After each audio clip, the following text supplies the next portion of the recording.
الحمد لله رب العالمين، والصلاة والسلام على سيد الأنبياء والمرسلين وعلى آله وأصحابه أجمعين. إمام بخاري رحمه الله باب إخيو كيف كان بدء الوحي إلى رسول الله. رسول الله صلى الله عليه وسلم تبا وحي بكم طريقة باندې کېدله.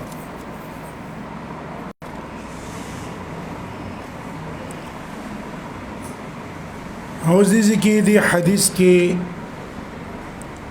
بیان دی د کیفیت الوحی چې رسول الله صلی الله علیه وسلم ته وحی دو کیفیتونه په دې کې ذکر شوي دي. د ترجمه الباب سے مناسبت هغه ښکاره ده. وبه قال حدثنا عبد الله بن يوسف قال أخبرنا مالك. امام مالک مونږ ته خبر را کړه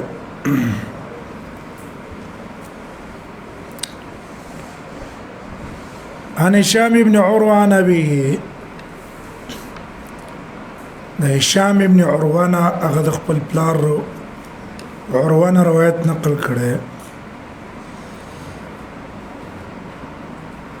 دا عروة دا امام ده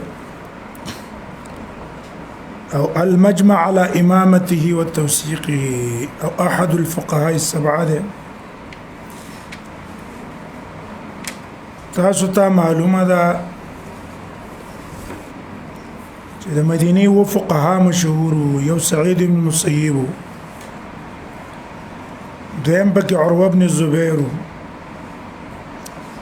او دریم پکې عبید الله ابن عبد الله ابن عتبه ابن مسعود، سلورم پکې قاسم ابن محمد ابن ابي بکر، بلو سليمان ابن يسار، او خارجة ابن زيد ابن ثابت، او ابو بكر ابن عبد الحارث ابن هشام.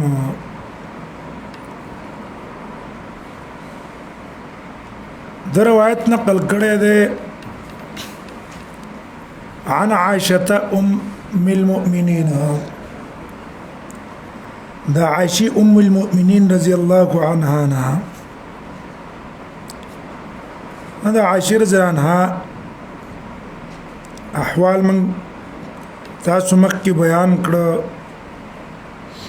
چې دې کنیه وا ام عبد الله، رسول الله صلی الله علیه وسلم دا کنیه خوا د دې په خوري عبد الله ابن الزبير چې دا د اسماء زویو او د عائشة خوري.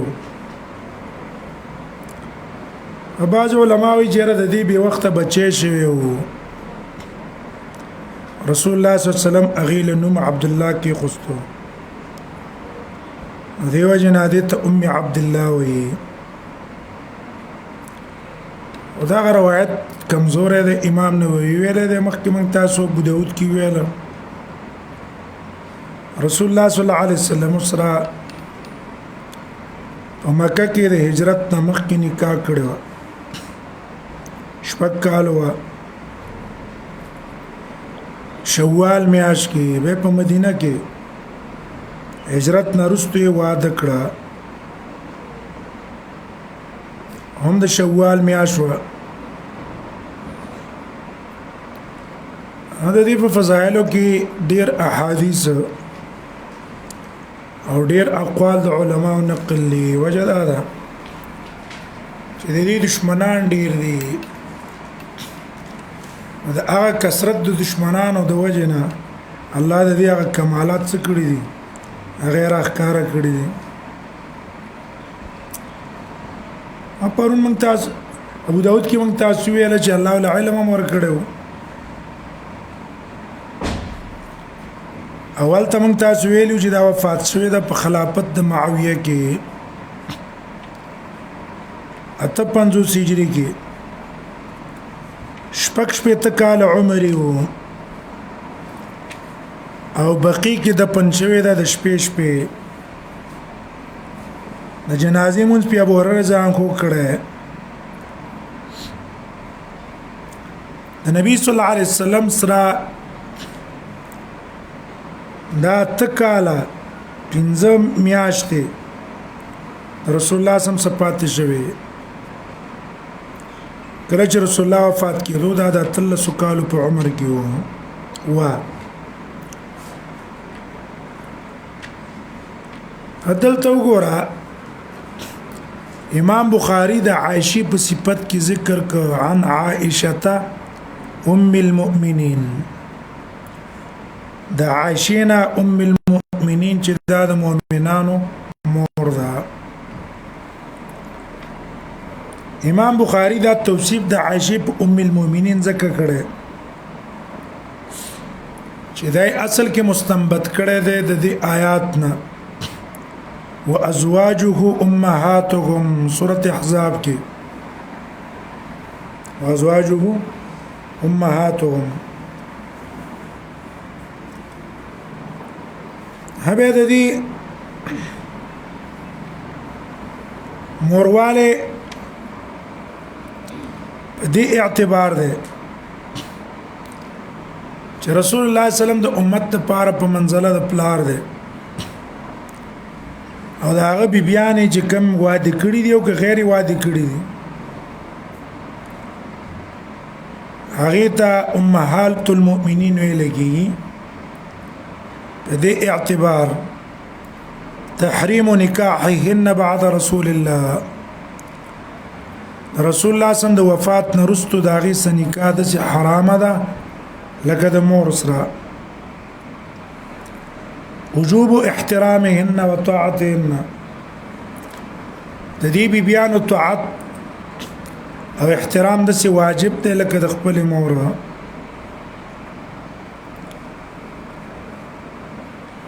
همدارنګه په تشبیه شو مقصود دا نه ده چې د خپل مور سره کې خلوت جایز ده غینې د رسول الله صم د بیبيانو سبم کې نظم ستاسو خلوت یا د صحابو چې محارم نو دغه خلوت جایزونه د خپل مور مواضع د زینت ته نظر جایزو هغه جایز نه خپل مور نه سړی میراث وړي رسول الله صم چې کې بیبيانه وي دا هغه نه چا میراث نه وړو امت ته میراث نه وړو نو دا ام المؤمنین چې رسول الله صلی الله علیه وسلم د بیبيانو په صفت کې راځي په دقه معنا باندې ده همه دا حرمت صرف په هغه پورې ده د رسول الله د بیبيانو چې د رسول الله صلی الله علیه وسلم نه کمی خزي شي وي د لوريان شي وي یا د بل خاون نه کمی لوريان بیا شي وي دي دا هغه سره د امت نکاح جایز ده او د خپل مور کمی لوريان دي نو سيدي دا هغه سره نکاح زړی جایز نه ده کنه وسو پېښوي دا ام المؤمنین دق اعتبار ده به دې کې څه حکمت ده چې الله تعالی د رسول الله د بیبيانو سره نکاح دغه د مرګ نه بعد حرام کړي وجه دا ده چې رسول الله جنت ته لاړ شي او دا بیبيان هم جنت ته لاړ شي او زیبه جنت ته جنتي دي دا هم د رسول الله صلی الله علیه وسلم بیبيانی په جنت کې اوس کده دې سره نکاح شرعاً جایز شي نو بیا راجع قول علماء دا درې قول دي ښا یو خزه دا خاوند یو مرشو به دویم خاوند یو کو او دوه خاوندان هم جنت ته لاړو دام جنت ته لاړه دا به کم خاوند سره یو روایت ته معلومیږي چې کم کې اخلاق خي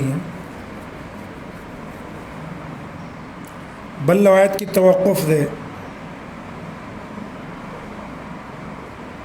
بلکې څه ده توقف ته یو کې احسن اخلاقا ده راجع قولار دلایل په اعتبار سره چې دا به د رستنی خاون سره نو اوس کدا بی بیانې د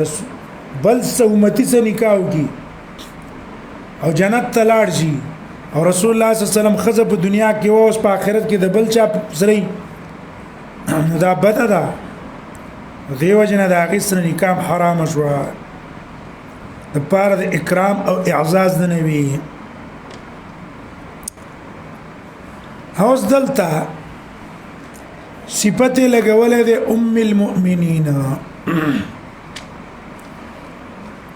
آیات د دې صفت کول په ام المؤمنات جائز دی کنه توصیب کول د دې په ام المؤمنات جائز دی کنه نو په دې کې یو قول د علماء هغه ده او ابن العربي ابن كثير او عيني سيب عمدة القاري والا هغه ترجیح ورکړی دی ته چې ام المؤمنین ته ویل شي ام المؤمنات به ته نه وي وجه دا ده چې قران کې الله خطاب سړو ته کړي وازواجه امهاتكم خطاب چاته کړي سړو ته او په دې خطاب کې خزي داخلي نه دي دوی د عاشر زرانهانه په خپل نقل لي انا ام رجالكم لا ام النساء یو زنانه او ته ویل ام المؤمنات او ویل نو عاشر زنانه او ته ویل چې زستاسو د سړو مورې ما د خزو مور نیمه دویم قول حافظ ابن حجر راجح کړه هغه نه څنګه ام المؤمنین جائز ده دقه سي ام المؤمنات لقبم اول جائز ده ولی زنانات طبعا په خطاب کې د سړو په خطاب کې طبعا داخلي دي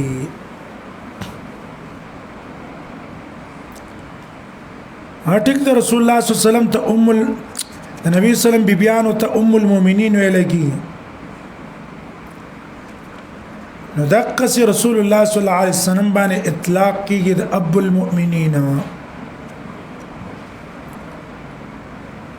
او امام شافعی تصریح کړي په دې کې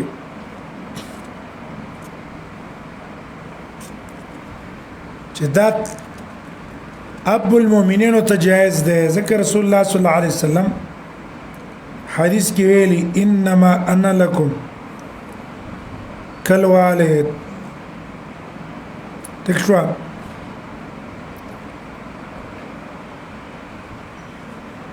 هپات شو دا آیات ما كان محمد ابا احد من رجالكم ناغه ابوت نسبی ده او من چې رسول الله ته اب المؤمنین وایو نو دا په اعتبار د احترام او د عزت او توایو منه په کوم صورت ته نسب نسبی د غټو سړو پلار رسول الله نو هغه ټیک د عائشه ام المؤمنین ویل شو یا ام سلمہ ام المؤمنین ویل شو یا د نبی صلی الله علیه وسلم نور بیبیانو ته نو آیا د دې مېندې د دې پلاران په دې باندې اطلاق د جدات المؤمنین او د اجداد المؤمنین کیږي یا د دې په خويندو اطلاق د خالاتو یا پرونو باندې اطلاق د اخوال المؤمنین کیږي کنه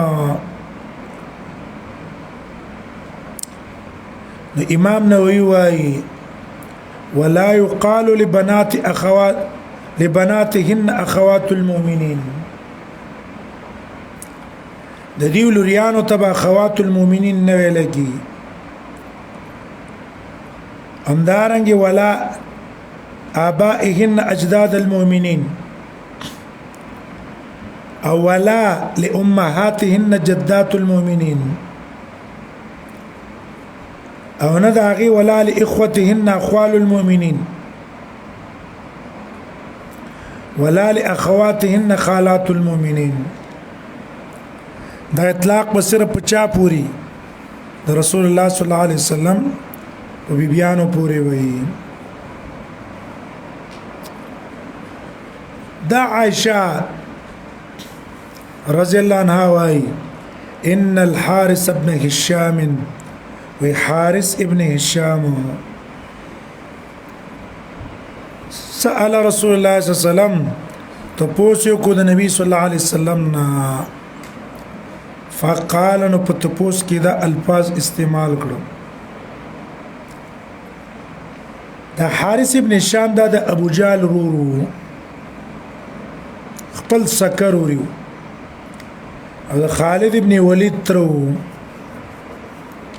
زویو ترنا ترزویو داغه د ترزویو هدا اسلام راوړی یوم الفتح فتح د مکه کې او خط طریقه باندې اسلام راوړو كان من فضلاء الصحابه وخيارهم صحابو کې بهترین صحابي وو د دې ابو جهل څلور نو یو پکې د حارث بل سلمہ د ابو جهل بل خالد بل عاص او څلور وانو د صحیح قول مطابق الله ول توفیق د ایمان ورکو ابو جهل له ورنکو دغه شان د مورم اسلام راوړیو ابو جهل مور سلمان میو صحابي د ابو بکر لورم اسلام راوړو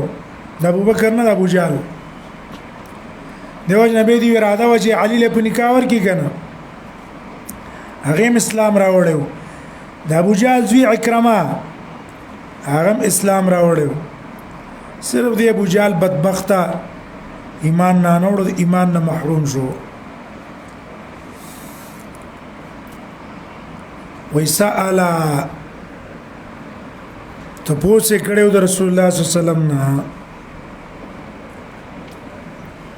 ګور اکثر رواتو چې دا روایت نقل کړي ده په لفظ د سأل سره نقل کړي سأل نو بدی سأل کې احتمال لا ده چې حارث ابن هشام چې کله تپوس کوو نو عائشہ رضی الله عنها په دقه تپوس ټیم کې حاضر ده نو دا حدیث مسند د چا شو مسند د عائشہ شو خپل مسند د عائشہ شو او اعتماد اطراف والا هم په دې احتمال کړي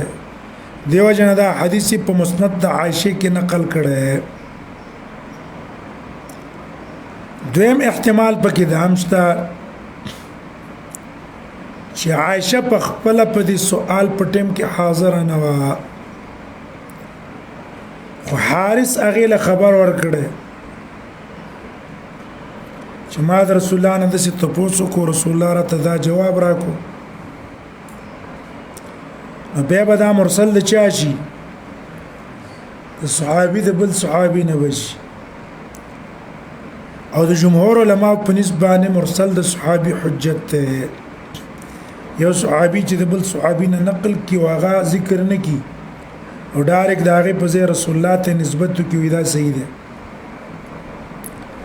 دا د جمهور مذهب ده ابي اسحاق الاسفرائيني هغه د جمهورونو خلاف کړی دی هغه وی دا حجت نه دی دا په حکم د مرسل کې دی دا صحابي چې د کوم صحابي نه روایت نقل کړي هغه به ذکر کوي خدا د اسفرائنی قول کمزور دی دام حجت دی حد دلتا اوس اول احتمال راجح دی چې عائشه په خپل موجوده ده او کدا دویم احتمال راجح دی عائشه د چا نه اوریدله حارث نه دویم احتمال تایید روایت د مسند احمد کوي او معجم البغوي کوي چې په روایت کې دي عن الشام نبي عن عائشة عن الحارث بن هشام قال سألته عن الشام عن نبي عن عائشة عن الحارث بن هشام قال سألته حارث بن هشام نو عائشة روایت نقل کړي چې حارث بن هشام ما ته ویل چې سألت رسول الله صلى الله عليه وسلم ولكن دغه روایت کې عامر ده عامر ابن صالح الزبيري چې د هشام نه روایت نقل کړي عامر ابن صالح الزبيري او هغه ضعیف ده لیکن یو متابع اشتا ابن مندا اگر لګیدل متابع دې ذکر کړي نو دیو جن د احتمال هم پکې څه شو کیف یاتیک الوحی اې دا الله نبی ته وحی په کومه طریقه راځي همې دې حارث چې دا تپوس د رسول الله صلی الله علیه وسلم نه کړي نو دا په سبیلې د شک نه و چې دا هغه شک چې رسول الله ته وحی کیږي کنه بکیږي دا یقین چې پیغمبر ته وحی کیږي خدا تپوس اصل کې په بنا ده معرفت کیفیت الوحی یا دا الله نبی ما یقین دی چې تا ته وحی راځي خو لیکن کیفیت راته نه معلوم دا کیفیت راته بیان کا دا د سیدلک ابراهیم علی السلام یقین په دوباره ژوند کېدلو خو تپوس یې کړی دی رب ارینی کیف تحیی الموتى د کیفیت په کومه طریقه به ژوند کول کې کیف یاتیک الوحی سوال له په دې سوال کې یو احتمال لاره چې په دې کې تپوس ته عن کیفیت الوحی نفسه تا ته دا وحی په کومه طریقه کېږي سبارکی کیفیت د وحی په باره کې عن کیفیت الوحی نفسه او د کیفیت د ملک نه تپوس نه ده چې تا ته چې دا کم ملک وحی راوړي په کم کیفیت د تراوړي نه دا کم کیفیت تپوس ده د وحی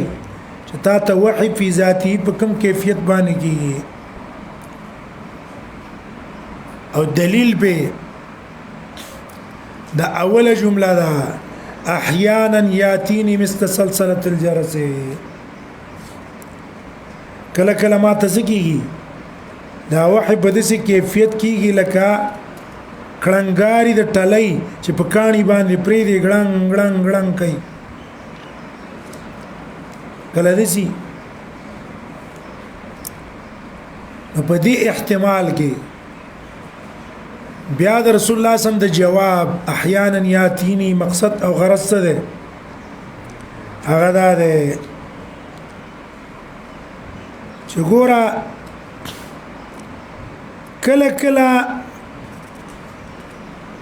اول زلزه په وحی نه پويګم د کړنګاره اورم کړنګاره اوس په دې نه پويګم چې ما ته څه کیږي ما ته وحی کیږي چې کله دا حالت باندې لاړ شي بیا زه په وحي پوه شم چې او دا آیاتونه یا دا احکام ماته جبريل راوړو او په هغه ټیم کې زه نه پوهېږم چې کوم شی ماته وحي وشو دا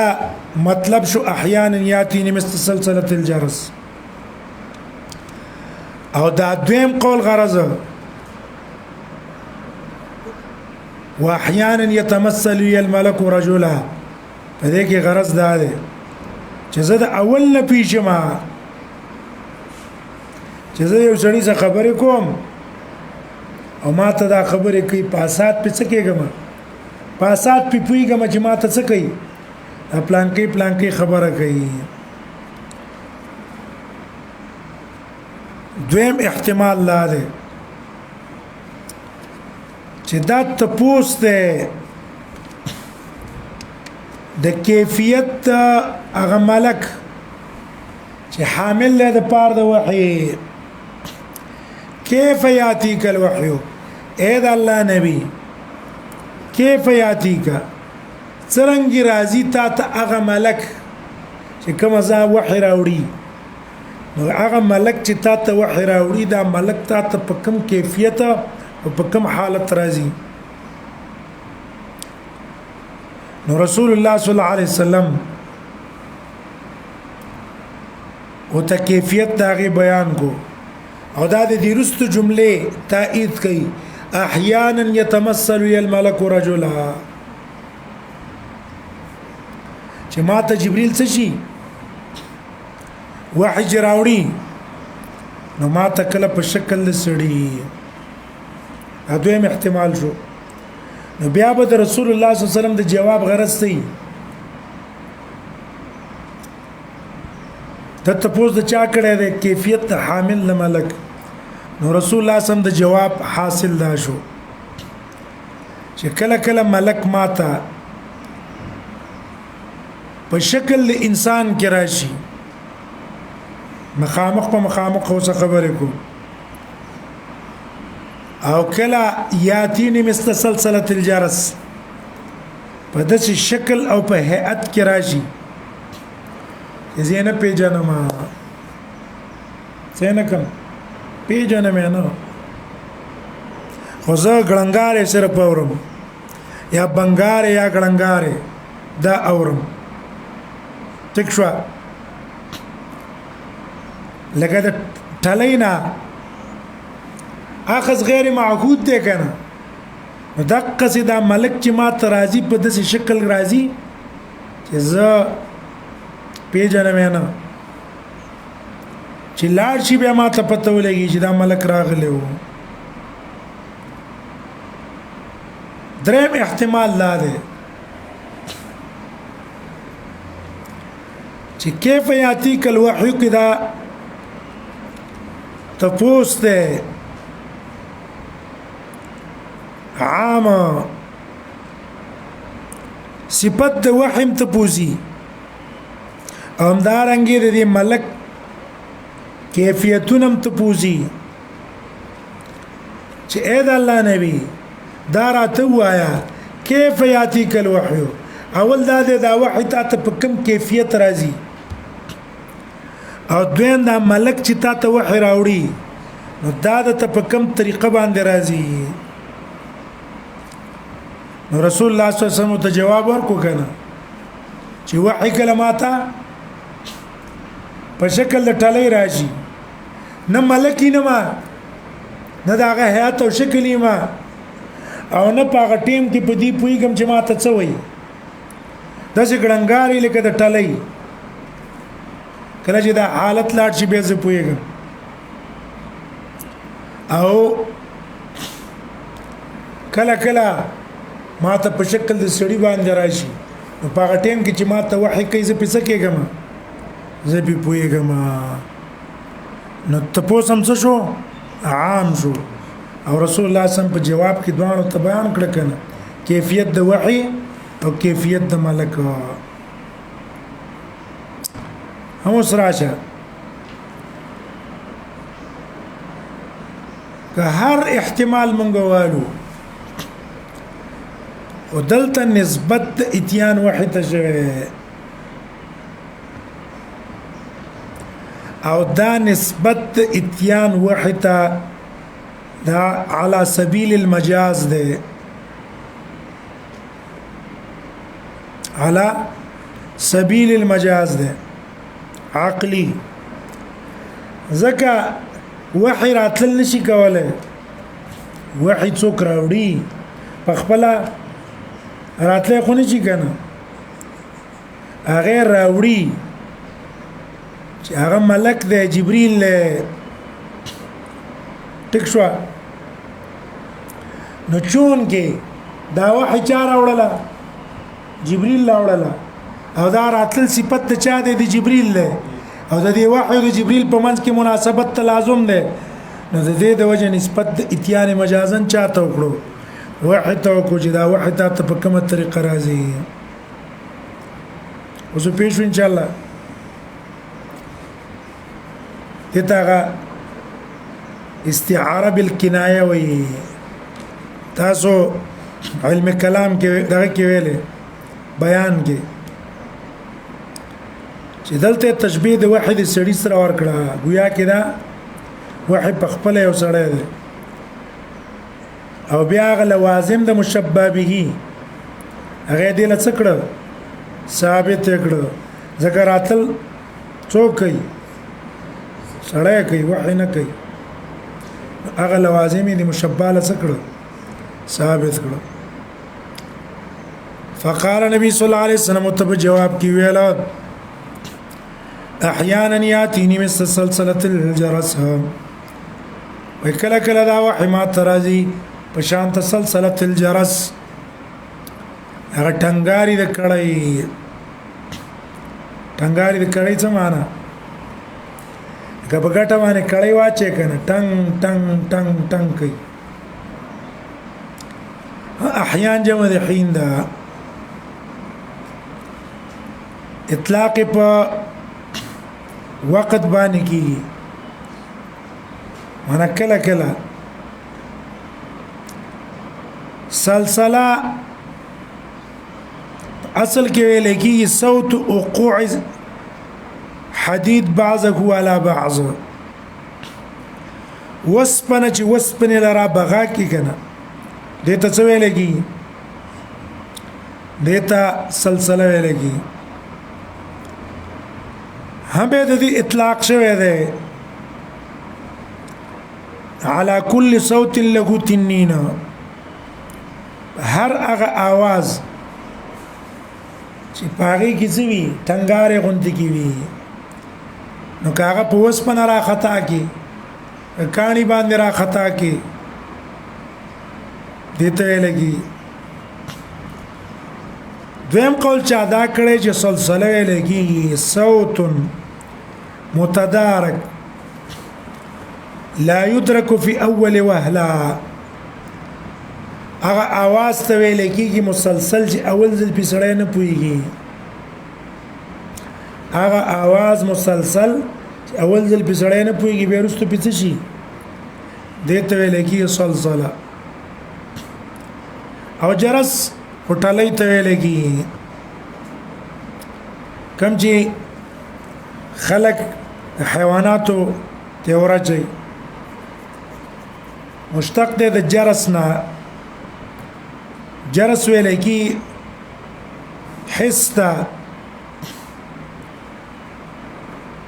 هم به ګورا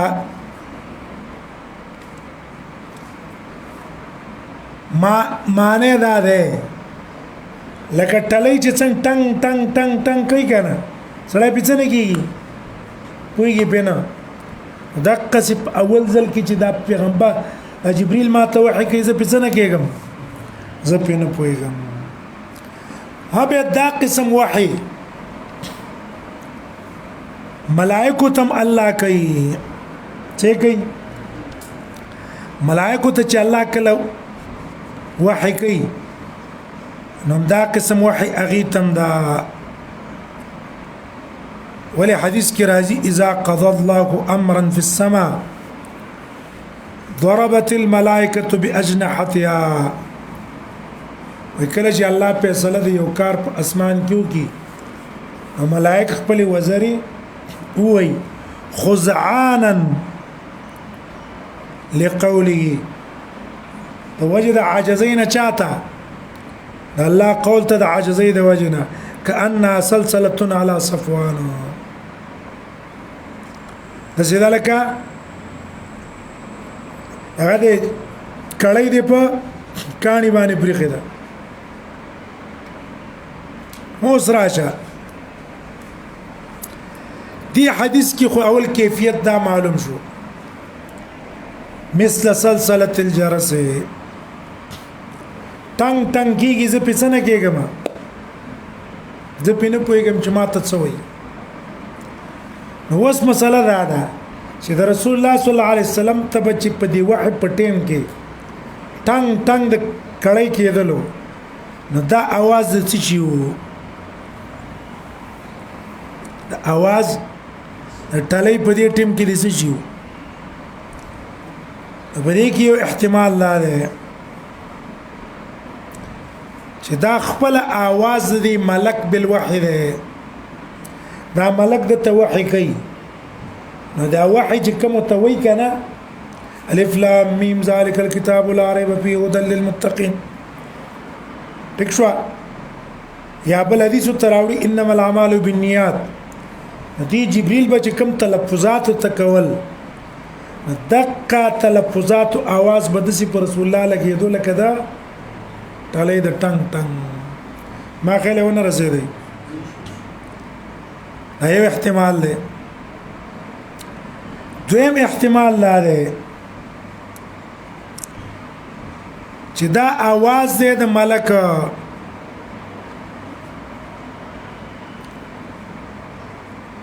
ټیک شو کما وزر د ملائکه د وزر کوم ملائک چې د صبراغلیو کنه او خپل جبريل براغلیو نو د دې وزر به خوځولو نو دې خوځیدلو به کوم आवाजو نو هغه پر رسول الله صلی الله علیه وسلم څنګه لګیدلو مثل سلسله الجرس په لګیدلو ولې قران کې دي چې منګه هر نبی چې لګله نو داغه نه مخکیم څه ګرځولې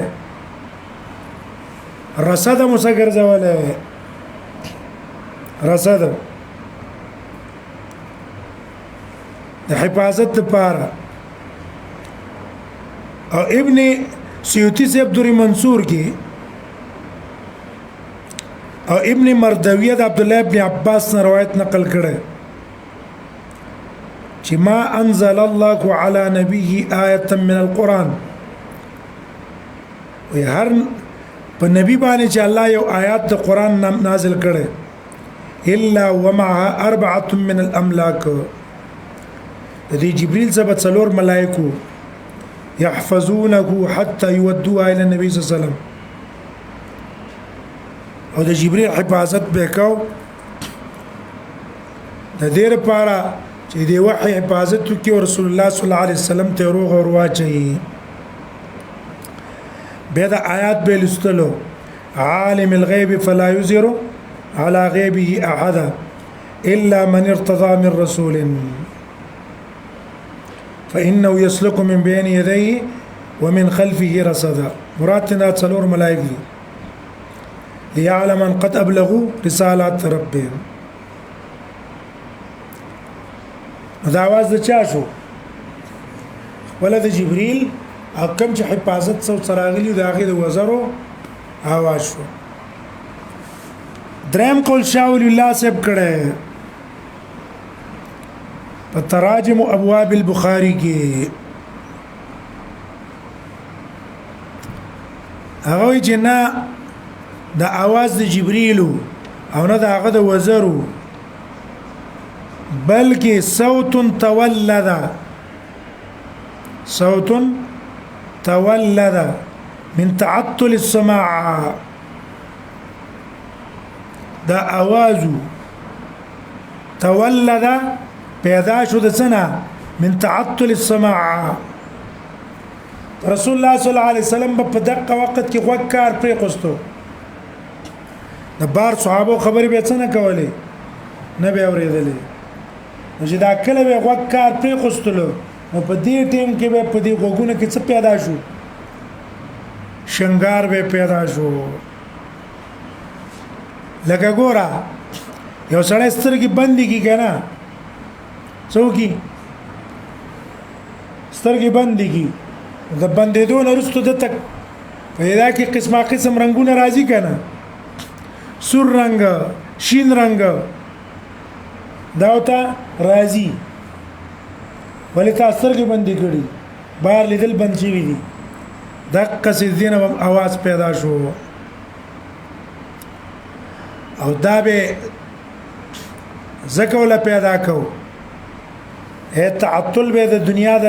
خبرونه ولدا حق سامعي وکړو د دې غرض لپاره للتوجه الى الوحي بكماله چې وحي ته څه شي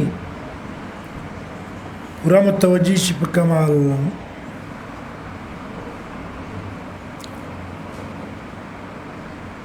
حکمتونه به اوس پیښ ان شاء الله تعالی چې د اواز څه شي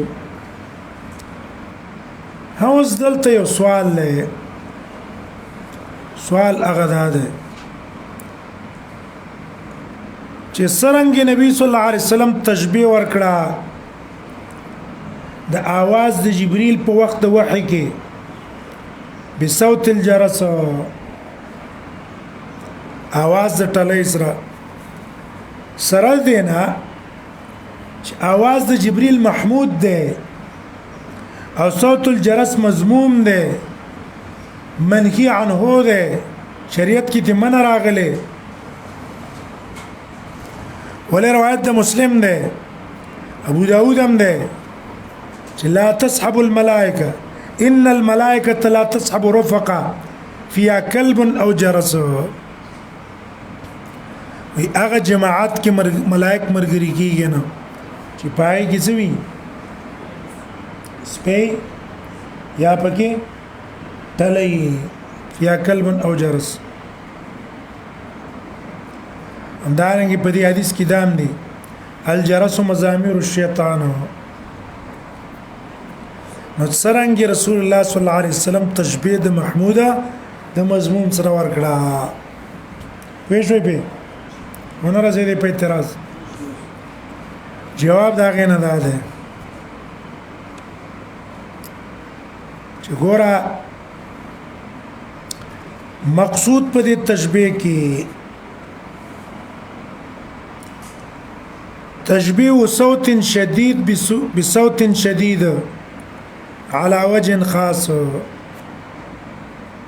تشبيه صوت شديد بصوت شديد على وجه خاص تشبيه ورکولي د سخوالي د आवाज د دې وحي د صوت الجرس په شدت کې څنګه چې ټلې आवाज سختي کنه غړنګ غړنګ غړنګ کوي وسړی پینې پويږي دقه سي د आवाज په رسول الله دسه سخت لګیدلو او قاعده ده چې لا يلزم في التشبيه تساوي المشبه والمشبه به في الصفات كلها په تشبيه کې دا لازم نه ده چې مشبه او مشبه به دي ټوله په صفاتو کې یو شانی بلکې يكفي اشتراكها في صفه ما تویل زید کالاسد زید کالاسد څه معنا ده لکهشتا دا حیوان مفترس ته خلق ماتي کنه تشبيه صرف په شجاعت کې ده اوسه به شوي په تشبيه کې مساوات په ټولو صفاتو کې څه نه وي دلته تشبيه په څه کې رااله په قوت صوت کې او نور اخوا امور کې څه تشبيه نه ده د معنا ده حاصل لا شو چې صوت الجرس دو جهات دي یو جهت د قوت ته او یو جهت د طرب د سړی کې څه پیدا کوي مستی په سړی کې پیدا کوي هغه ده فمن حيث القوه وقع التشبيه حیثیت د قوت څخه واقع شوی دی تشبيه واقع شوی دق صوت الجرس را او من حيث الطرب شریعت کې تمن راغلی ده چې دې ته وګ مګ دی نفرت راغله او مزمار الشیطان ته په دقه جهت ویل کړی شوی دې مثال د سیده مشکات کې تاسو ویلي بودی بخاری کې هم تراش رسول الله صلی الله علیه وسلم تشبيه ور کړی دا د دین امر سره ان الدين لا يأرز الى الحجاز كما تارز الحيه الى جحرها الته تشبيه د مارسا په ټولو صفاتو کې خونه دا ور کړی تشبيه په دې کې چې مار زیزي واپس خپل ځای ته راځي دغه دین بم د حجاز نزي به ته واپس حجاز ته راځي صحیح شو دویم جواب چالنګ د څه کړه چې کله رسول الله سم دا تشبيه ورکولا په وخت کې د ټلې نه من نه وراغله جایز وا زکه تشبيه ورکړه او به منه د جرس والو نه څه شو رستوراله دا تشبيه په کوم ټیم کې ده چې په وخت کې مضمون نه وکنه دا جواب کمزور دی وجه دا چې دا څه پته لګي چې دا تشبيه رسول الله صلی الله علیه وسلم کله ور کړی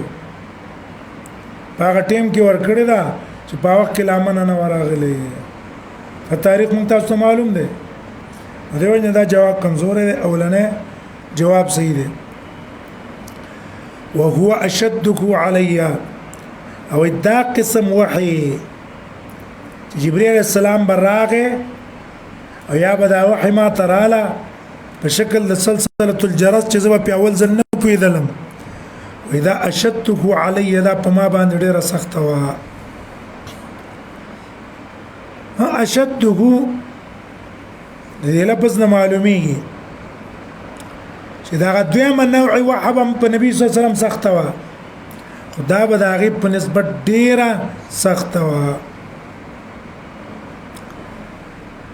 اوس که څوک د اشکالو کی چې دا نوع وحي نبی صلی الله علیه وسلم باندې ولې ګرانه لګیدله په ولې ګرانه لګیدله جواب دا غي نه ده چې جبريل به ته په خپل شکل راغی جبريل به ته په شکل د سړی راغی دا بګرانه نه و او دا نوع بګرانه و وجه دا ده ذکر د رسول الله صلی الله علیه وسلم فهم د رسول الله صلی الله علیه وسلم د کلام د جبريل نه چې هغه کلام ته په شان ته د سلسله الجرس دا سختو په نسبت د فهم د کلام د رسول الله نه چې په شکل د جبريل رسول الله د کلام د جبريل نه چې په شکل د چا به تراغه په شکل له سړی به تراغه دا په ځکه سختو چې ګوره رسول الله صلی الله علیه وسلم کې دوه صفات الله خو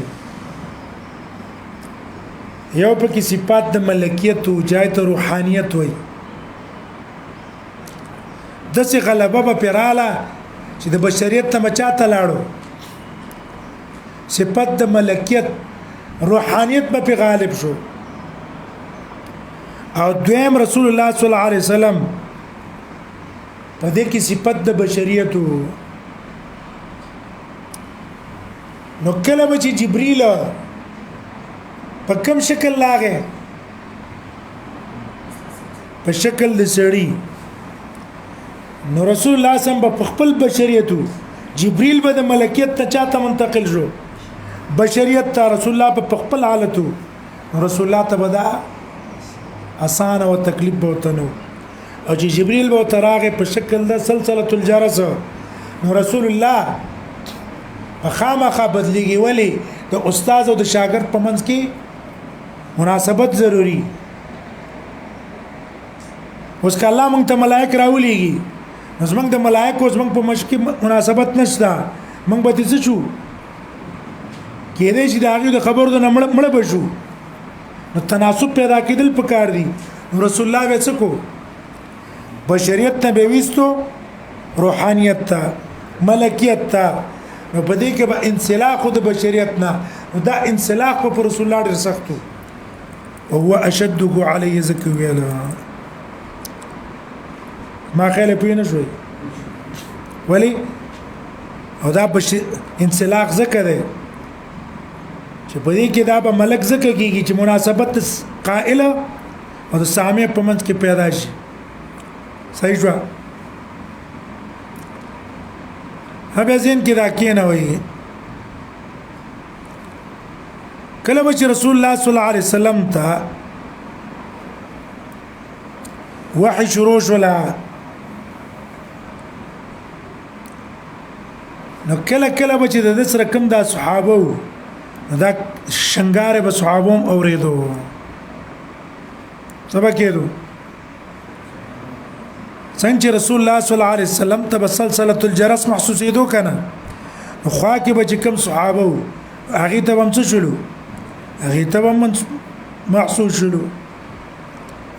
ولی هغه وايي عبد الله د عمر ابن الخطاب روایت ده امام مسلم راوړی کان اذا نزل وی نبی صلی الله علیه وسلم با کان يسمع عنده دوی كدوي النحل وی رسول الله صلی الله علیه وسلم خاصه به څوک ناستو نو داسې بنګاره به اوریدو لکه دا مچو د بنګاری په شانو به دا ولی دا کار کو اے پر رسول الله سم بدا وحی ډیره سخت ولی لګیدل نو د دې وجه یو بلقینی صاحب ویل دا بلقینی صاحب ودا په سخت ذکرات لاله ان الكلام العظيم له مقدمات کله چې غټه خبرې کنه د غټ سړي خبرې او غټه خبرې دا هغه مخکې مقدمات توزن بعز بتعظيمه توزن بتعظيمه للاهتمام چې هغه مقدمات په وجه تا ته خبر درکې د اهتمام د دې خبرې دا خبر ډېر مهتم بالشان ده که حدیث د جبريل کی حدیث د عبد الله ابن عباس کی راضی کان يعالج من التنزيل شده نو نقطه څه ویاله د پاره د اهمیت د عظمت شان د خبرې دویمه نقطه علماء دا ویلې دا به زکه په سخت وا چې رسول الله صلی الله علیه وسلم ټول توجه د دنیا د شینا کټ کی او صرف چا طرف ته متوجي کی وحی ته کی د دې لپاره چې کوم وحی ته کیږي چې هغه خواوري اخپی پیږي درېمه وجه بعض علماء به په کې دا قید لګولې دا دوه وجه شوي کنه به بعض علماء وایي دا حالت بر رسول الله صلی الله علیه وسلم باندې الله راتللو چې کله به آیات د وعید او د تهدید به او کوم آیات به د بشارت یا به احکام په پاکه به شدت نو خدا قول کمزور دی نه کده وعید متعلق او کده بشارات او کده احکام متعلق او ظاهر ده قرآن بو تراتللو او احادیث بو تراتللو په دې ټوله کې به کله کله دا حالت ولی رستو بالتراشي عمر بن الخطاب تيعلا ويلو شير رسول الله صلى الله عليه وسلم تداوحي بكم الطريق رازي کاش کې چې دا حالت مالی دلې په دې کې وباندې چې راغې جوبه اچولې وا او رسول الله صلی الله علیه وسلم ته پوښتنه کوي چې اې د الله نبی یو سړی اراده د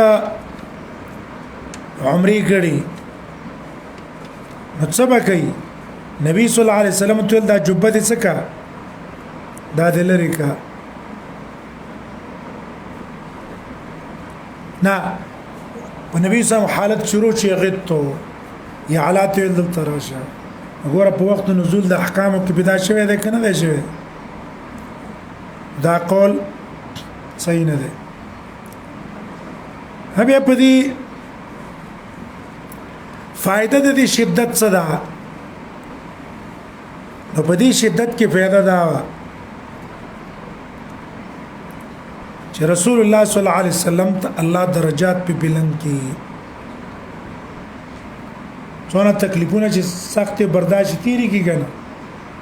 الله ته په نزدیم شي درجات به بلند شي فيفسم عني وإذا حالت په زمانه لاړو همه فيفسمو کې درې لغات دي اول لغت دا ده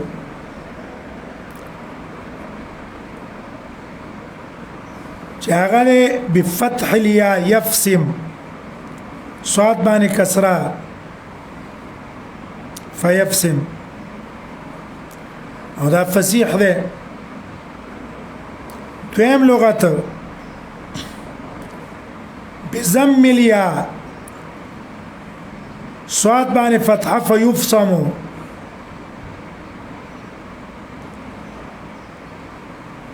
دریم معنا دریم لغت يفسمو